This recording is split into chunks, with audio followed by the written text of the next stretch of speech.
You're starting to already get the sense, the Yankees go get Jazz, which is fine. It's, I don't think, a significant move. Clearly, they need more. The Mets get Winker. They get Stanek. You saw that worked out over the weekend.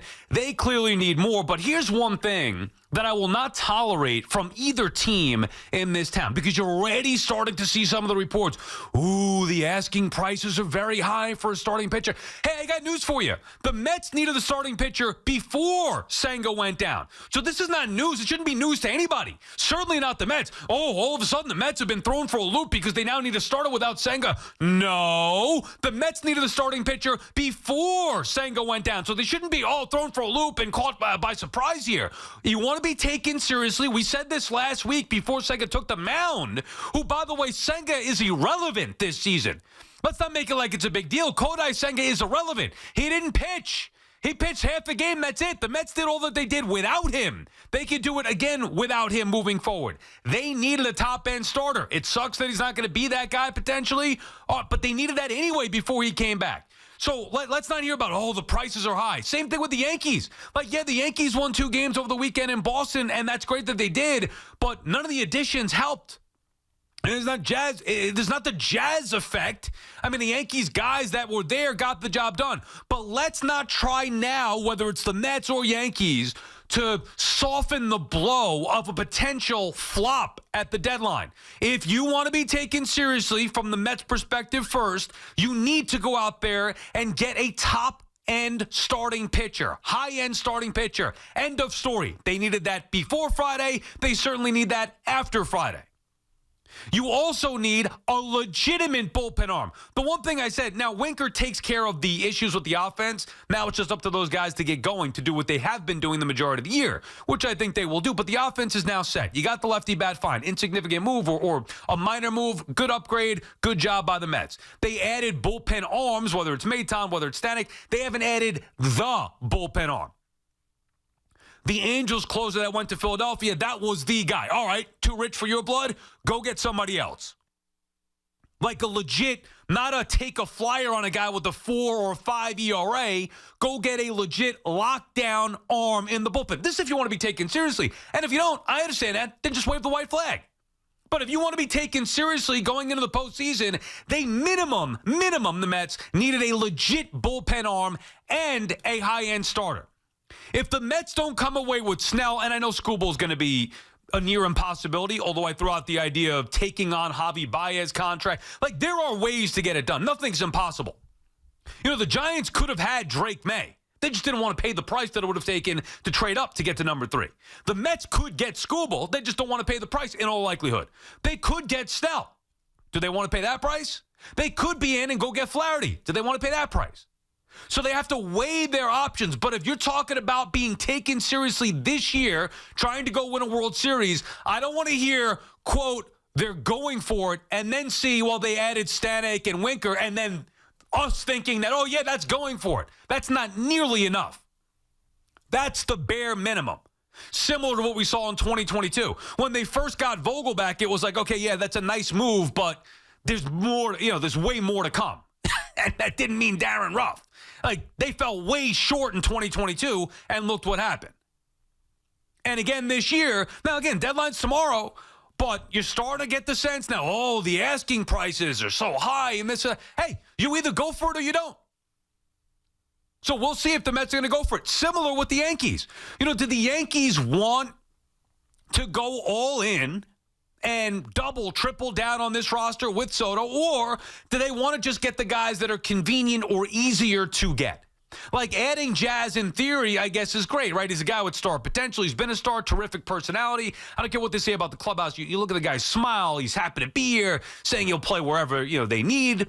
Easy personality. Now, the fit on the field, he strikes out a ton. His numbers aren't really good. They want him to play a position that he hasn't played at all. I mean, that's a little bit quirky. But either way, it was a move to upgrade their team and their roster. Was it the move? No.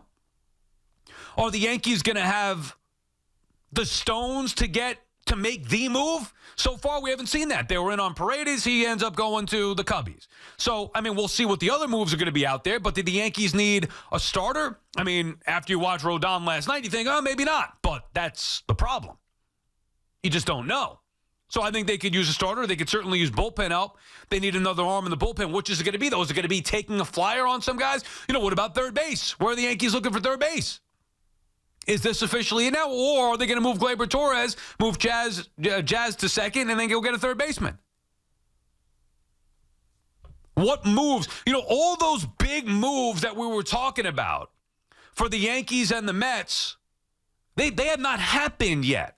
And by some of the reports, a lot of the reporters out there, and again, I know this is the par for the course here. This is what happens. Deadline gets near, prices are high, they start to come down a little bit as you get closer to 6 p.m. tomorrow. So we'll see.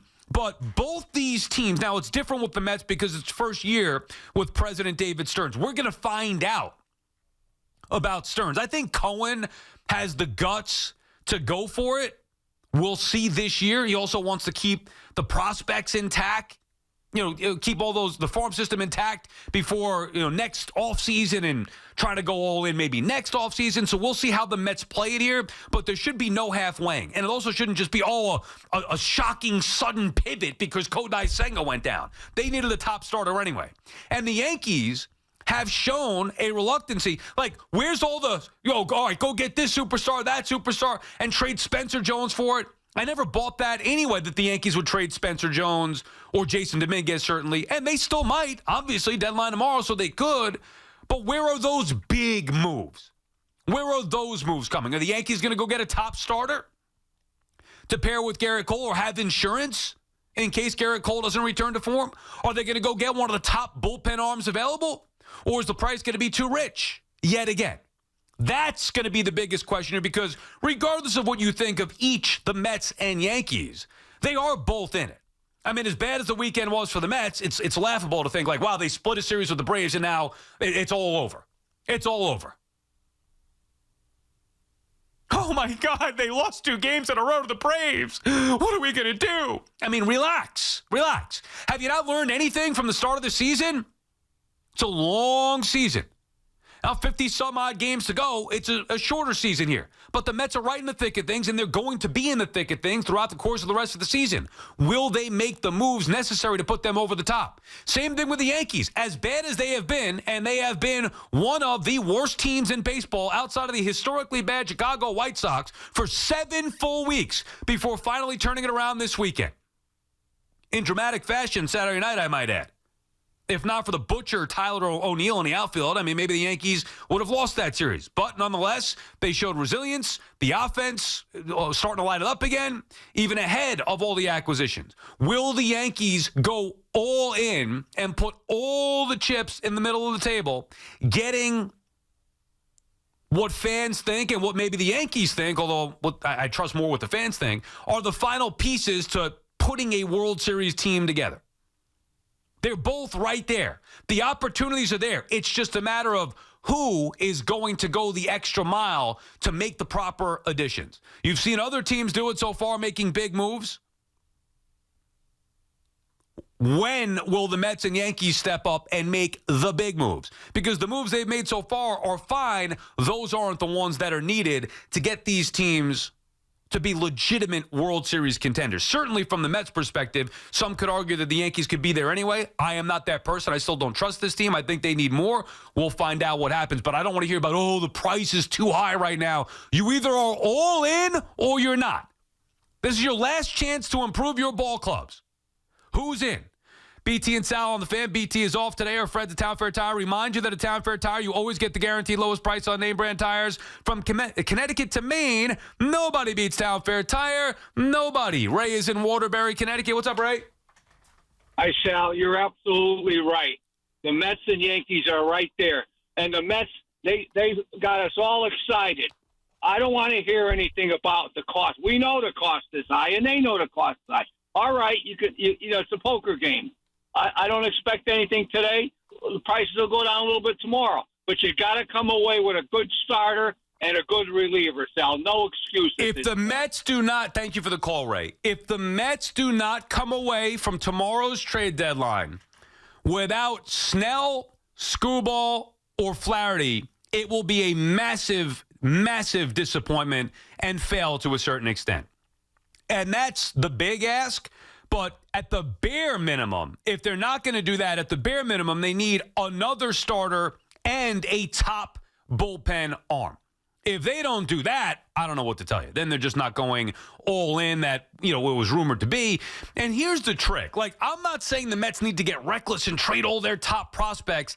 However, let's just say of their top 10 prospects, and I don't have the exact list in front of me, but you've heard some of the names before, whether it's Gilbert, Williams, Acuna, some of the young arms, like Vassell. Oh, we heard about Vassell all year last year. Now you can't find the guy. So these guys, the prospects are what they are. They're prospects. So of, let's say, their top 10 in the farm system right now, how many do you think, best case scenario, will pan out to be impactful big leaguers? You're lucky if you hit on 2, maybe 3 of the top 10. You're lucky if you get that production. So it's their job to identify the ones who they don't think will pan out. Then you trade those guys. And if you trade a top 10, now look, maybe the Orioles can offer more. Not maybe, by all accounts, they can offer more than not only the Mets, but what the Yankees could offer for, let's say, Screwball or Flaherty, whoever, a top pitcher. Even the Mets' best prospects might not be able to get the job done. However, it doesn't mean that some combination of a top 10 prospect and taking on bad salary can't make you get the moves done to go all in this year. And I would look at it in isolation. While you have to be smart about the future as well, same thing for the Yankees. They can't just go out there recklessly trading Spencer Jones and Dominguez just to do it. It's got to be the right move, the perfect move, the move that you think solidifies your team to put you over the top. You also have to identify, as I said, the right guy or guys to move. The Yankees seem to do well at that, trading the right players. How many of the prospects that they traded over the years have come back to bite them and become a star elsewhere? You barely ever hear them about them again. And that's because they've been reluctant to give up the top guys. But still, at this point, at some point, you've got to go all in. And if you look at just this year in isolation, where both the Mets and Yankees are at, there's no reason to think that they don't have chances to go all the way. Would I bet that the Mets are going to win the World Series this year? Absolutely not. I wouldn't bet it for the Yankees either, but I can understand why some people would. I wouldn't do either team right now, but they could. I wouldn't have bet the Diamondbacks would go to the World Series a year ago. So to what extent will each New York team go to upgrade their team where there are clear areas of upgrade needed ahead of the deadline? I don't want to hear about the cost. Hey, that's what it is. You want a nice car? You want fancy cars? You want a nice house? You want to go out to a steak dinner? You got to pay the price. You can't say, well, I want a filet mignon and then go to, Wendy's or McDonald's, whatever. Sean is calling from Orlando, Florida. What's up, Sean? Hey, what's up, Sal? How you doing, brother? Good. How are you, Sean? Good, man. I got 2 trades, but it's for 3 players that the Yankees could do that I think would actually put them over the top. And one of them is with Tampa, because Tampa's selling everybody right now. And Tampa is actually getting big returns for their trade. Because they traded that Adam reliever to San Diego for their number 1 prospect and 2 other guys. But I think they should try, it has to be Spencer Jones, but for Yandy Diaz and Fairbanks. Yeah, well, they were supposed right. So they were rumored to be in on Fairbanks over the weekend, and it sounded like they were close, and then all of a sudden a report came out, well, they're not that close, and now here we are a couple of days later. So, yeah, that could be a move, and thank you for the call, Sean. Where you get 2 for 1. Rays don't seem reluctant to trade in the division at all, obviously. That's been proven. They're just giving guys away here. Not giving guys away, but they're trading off a bunch of guys and, rebuilding here. Going for a full-out rebuild. They made their decision, even with a record. It's shocking what the Rays are doing. 2 games over 500. And you look at the landscape of Major League Baseball with the extra teams being in it. The record and the standings is not as impactful as the front office evaluation of what they have. You saw this last year with the Mets, where technically they were in it. And in hindsight, after the way that it went with the Diamondbacks, who's to say that the Mets, with Verlander or Scherzer or keeping Robertson at the time, because that was the first move that said, okay, the Mets are going to sell off. If they decided to stand pat, maybe they could have made the postseason. And who knows what could have happened. Now, I agreed that they didn't have the team, and they thought that obviously by trading it down and trading it away and trying to expedite the rebuilding process, okay, that was the move that they made there. But technically, they could have made the postseason, just like the Rays this year, just like the Cubs. A week ago, it was all the Cubs are going to be sellers, and maybe Cody Bellinger will be available for the Yankees. And now, all of a sudden, the Cubs look to be buyers, and the Rays are like, hey, you know what? Yeah, we're in it 2 games over, but we're going to maximize our return right now, where it seems that the sellers market is a great one. Take advantage of a seller's market and see what happens the rest of the way anyway, but try to expedite a little rebuild. And maybe the Yankees could take advantage of that. Fairbanks would be a great addition. He's a legitimate bullpen arm. That's what the Yankees need. That's what the Mets need. Not just Stanek, who was a legitimate bullpen arm and now is having an awful year, and then the Mets go get him. Like, they need more than that. Brad is in Mineola. What's up, Brad? Sal. Felt like you walking into Friday. I honestly figured Friday night we were going to win. And then Saturday and Sunday just fell on deaf ears. But at the end of the day, man, you're right. I mean, prospects are prospects. And this team I'm really going to bring it back to 2015. 2015, I remember to the minute of the deadline, everybody was like, oh, nothing's going to happen. Nothing's going to happen. Oh, we're going to get Jay Bruce. Oh, we're going to get Carlos Gomez. Blah, blah, blah. If Stearns does not do something by Tuesday, he's not, well, first off, he's not King Cohen anymore, figuring he's not going to use his money anymore. And I know it's Stearns. And at the end of the day, it's the Wilpon Mets. Well, you don't know. You don't know. Can I finish? Go ahead, and then you can talk. You don't know when you're going to get another opportunity like this. The team is gelling, even though they lost 2 games in a row. You need to take advantage of these opportunities. And the last 2 years have shown you.